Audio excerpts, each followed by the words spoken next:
الحمدلله والصلاة والسلام علی نبیه المصطفى اما بعد. زما خوږو مسلمانانو ورونو، چې کله تاسو کور ته ګډیږو یا کور نه بار وځو نو زور سره دروازه مه بند کوو او مې دغه حالت چې پرېږدو چې دا خپل زور سره بند شي، ځکه چې داسې حرکت اسلام دغه تعلیم خلاف ته چې تاسو میانه روي نه کار اخلو، بلکې ډیر آرام سره دروازه بند کوو، ځکه چې ام المؤمنین حضرت عائشہ رضی الله تعالی عنها حضور صلی الله علیه وسلم نه دا ارشاد نقل کوي چې حضور صلی الله علیه وسلم فرمایي چې چې هم میانه روي وي نو هغه شی خوشله ښکاري، او چې کله هغه شی چې میانه روي وباسلی سي نو هغه بیا بس ښکاري. بله خبره دا ده چې کله هم سړی کور ته ګډیږي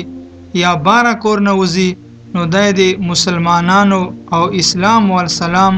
اچوي، یعنی داسې دی وایي السلام علیکم ورحمت الله وبرکاتو، ځکه چې دا قرآن و حدیث حکم ده او د اسلام اور مسلمانیت علامت ده. د اسلام سلام پرېږدولو مطلب ده او حقیقت چې اسلام بې ادبي ده. بله یوه ضروري خبره دا ده چې کله تاسو کور چې ډیر کسان وي او یو کس بلې کمرې چې ګوشي وي او ته هغه ګوشي کس ته ورځې نو هغه ګوشي کس به خبروي او هغه نه به اجازت غواړي، کیدای سي هغه داسې حالت چې وي چې ته یا هغه قتل ناخوش کی. یو سړی حضور صلی الله علیه وسلم نه تپوس وکړو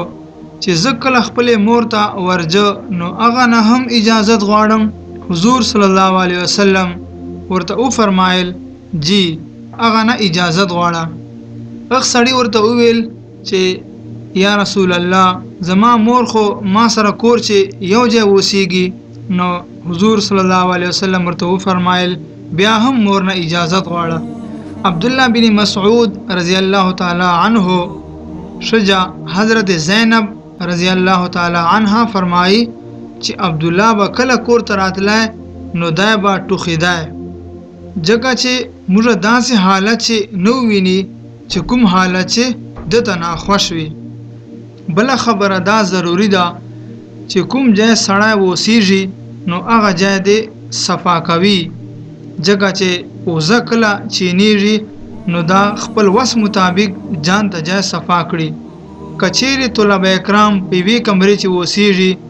نو هغه د خپلې کمرې صفایي خپله منځ تقسیم کړي او هفتوار ترتیب دې جوړ کړي، ځکه چې حدیث کې راځي الطهور شطر الایمان او بل حدیث کې راځي الطهور نصف الایمان، مطلب دا کېږي چې صفایي نیم ایمان ده. بل چې سړی کوم ځای اوسیږي نو دی د ګوانډ خیال ساتي او تنګوي دی نه، او داسې دی بل چا ول شی بغیر اجازت نه اخلي، او چا سره چې اوسیږي نو دی د خپل جان چې خدمت جذبه پیدا کړي، ځکه چې خدمتګار سړی هر چا باندې ګران وي. الله رب العالمین نه دا دعا ده چې الله پاک دې موږ ته آداب رعایش خیال ساتلو توفیق راکړي. وآخر دعوانا ان الحمد لله رب العالمين.